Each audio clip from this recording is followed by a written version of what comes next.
Hello everyone.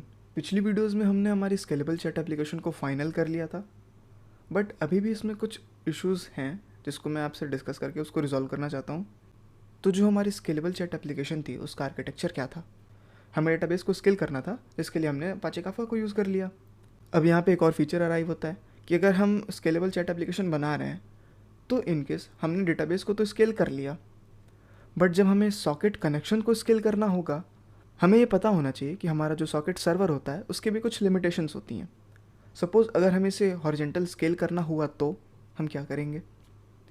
ठीक है, यहाँ पे क्या होता है, अगर हमें इसे हॉरिजेंटली स्केल करना है तो हम क्या करेंगे? तो हम यहाँ पे इसका एक और इंस्टेंस बनाएंगे। तो सपोज़ हमारे यूज़र्स कुछ ऐसे कनेक्टेड हैं, देखो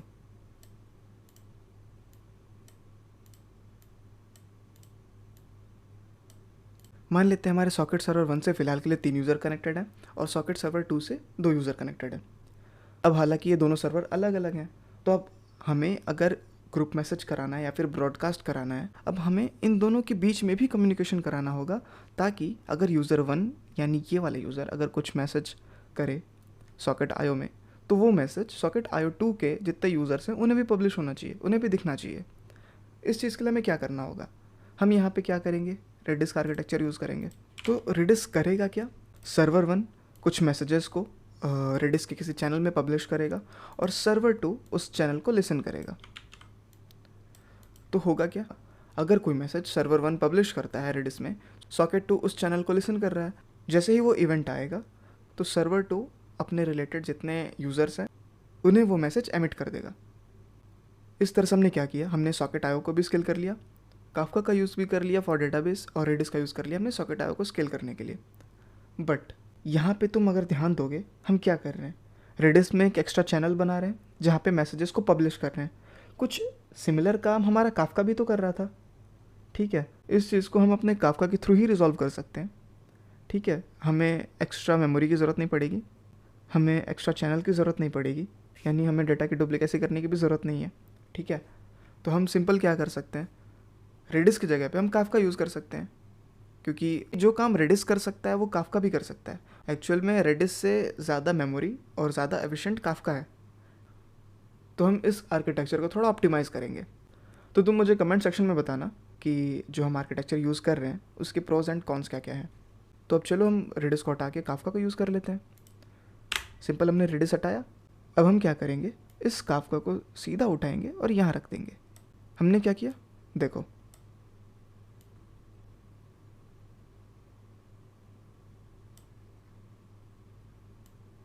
जो हमारी सॉकेट सर्विसेज थी वो काफका में मैसेज प्रोड्यूस कर ही रही थी और हमारा डेटाबेस एज अ कंज्यूमर था ही।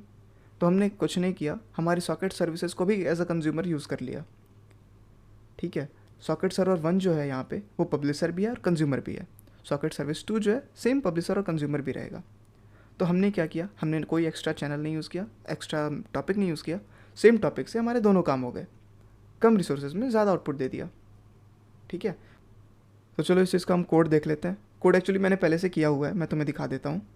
हमने एक कंट्रोलर्स नाम का फ़ोल्डर बना लिया है जिसके अंदर हमने डीबी कनेक्शंस रख लिए ताकि हमें इसको यूज़ करना ईजी हो जाए। और वैसे ही हमने हिलसिंग काफका नाम की एक फ़ाइल बना ली जहाँ पे हम हमारे काफका के क्रेडेंशियल्स रखेंगे। और यहाँ पे हमने सॉकेट सर्वर डॉट जी नाम से एक फ़ाइल बना ली जहाँ पे हम हमारे सॉकेट सर्वर का इनिशियलाइजेशन रखेंगे। ओके, अब हमने क्या किया है, तो हमने जो मेजर चेंजेस किए हैं वो हमने socket service dot G file में किए हैं। देखो, कंज्यूमर हमारा रन कर ही रहा था और यहाँ पे ये एमिट करने के बजाय, और यहाँ पे काफका का कंज्यूमर एमिट करने के बजाय डेटाबेस में स्टोर कर रहा था।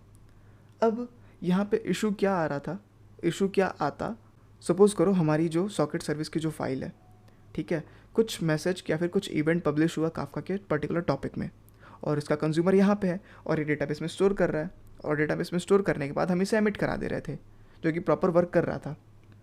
बट देखो, सिंपल इशू यहाँ पे क्या आएगा, अगर हम सर्वर के मल्टीपल इंस्टेंसेस बनाते हैं तो वहाँ पे सारे काफका के टॉपिक्स को लिसन कर रहे हैं, तो होगा क्या, जब भी कोई मैसेज पब्लिश होगा तो सारे सर्वर वो मैसेज को डेटाबेस में स्टोर करेंगे। तो यहाँ पे ये इशू आएगा कि जितने सर्वर के हमारे इंस्टेंसेस हैं उतनी कॉपी बन जाएगी डेटा की हमारे डेटाबेस के अंदर। जो कि हम नहीं चाहते।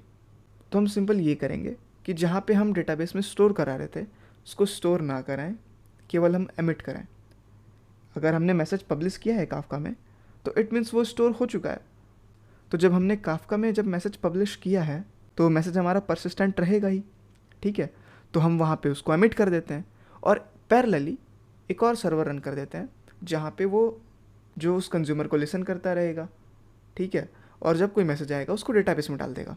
इससे क्या होगा कि हम रिडंडेंसी से बच जाएंगे और जो हमारा काफका यूज़ हो रहा था एज अ टॉपिक या फिर एज अ चैनल, उसके मैसेजेस हमारे यूनिक वे में डेटाबेस में स्टोर हो जाएंगे। तो ये चीज़ हमने अचीव कर ली। तो हमने क्या किया, सिंपल डेटाबेस का कोड हटाया और हमने यहाँ पे एमिट डाल दिया।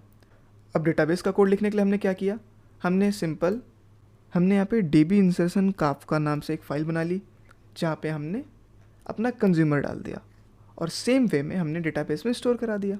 अब मैं तुम्हें इसे रन करके दिखा देता हूँ। सॉकेट सर्विस डॉट JS नाम से ही 3 सर्वर बना लेते हैं, ठीक है।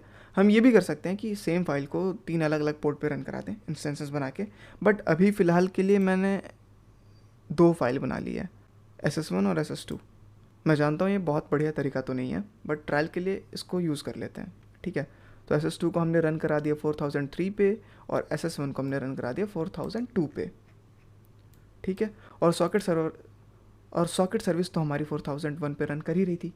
तो अब हम क्या करेंगे, हम अपने तीनों सर्वर को रन कराएंगे, फेच सर्विस को रन कराएंगे, API गेटवे को रन कराएंगे, उसके बाद हम हमारी ये DB को रन करा देंगे, ठीक है।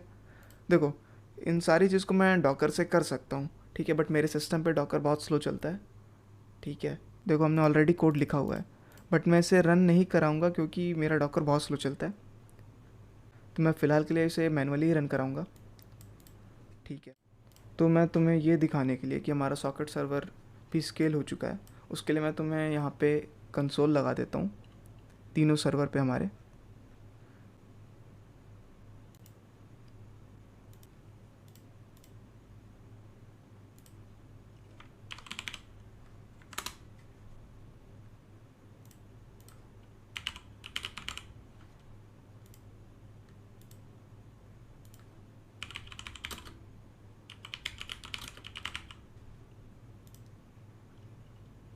देखो ये मैसेज यहाँ पे सेंड हो गया है।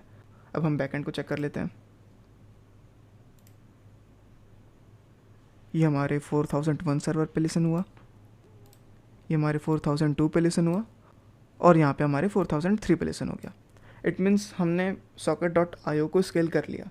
अब इसका प्रॉपर इम्प्लीमेंटेशन हम कैसे कर सकते हैं, हम बीच में यहाँ पे लोड बैलेंसर लगा सकते हैं, Nginx का यूज़ कर सकते हैं, ठीक है। यहाँ पे हम सिंपल Nginx का यूज़ कर सकते हैं, ठीक है। अब ये क्या होगा, तो ये एज अ लोड बैलेंसर और रिवर्स प्रॉक्सी यूज़ होगा, ठीक है। तो तुम यहाँ पे क्या कर सकते हो, तो मैं तुम्हें यहाँ पे टास्क देता हूँ, तुम क्या करना, तुम Nginx का यूज़ करना और यहाँ पे सॉकेट सर्वर 1 और सॉकेट सर्वर 2 पे राउंड रॉबिन के, सपोज़ यहाँ पे तुम्हारे 2 सर्वर रन हो रहे हैं और यूज़र 1 अगर कनेक्ट करना चाहता है तो उसे सबसे पहले सॉकेट सर्वर 1 पे कनेक्ट करवा दो और जब जैसे ही यूज़र 2 आए उसे सॉकेट सर्वर 2 पे कनेक्ट करा दो। तो यहाँ पे हमारे सॉकेट सर्वर के स्केलेबिलिटी की प्रॉपर टेस्टिंग हो जाएगी। ऑल्दो ये टेस्टिंग हो चुकी है, ठीक है, ऑल्दो ये टेस्टिंग हो चुकी है बट वो तुम्हें प्रॉपर दिखेगा। तो यही चीज़ हमें इम्प्लीमेंट करनी थी। तो चलो हमारा ये प्रोजेक्ट फाइनली यहाँ पे स्केल भी हो चुका है। अब हम इसे एंड करते हैं। Bye bye.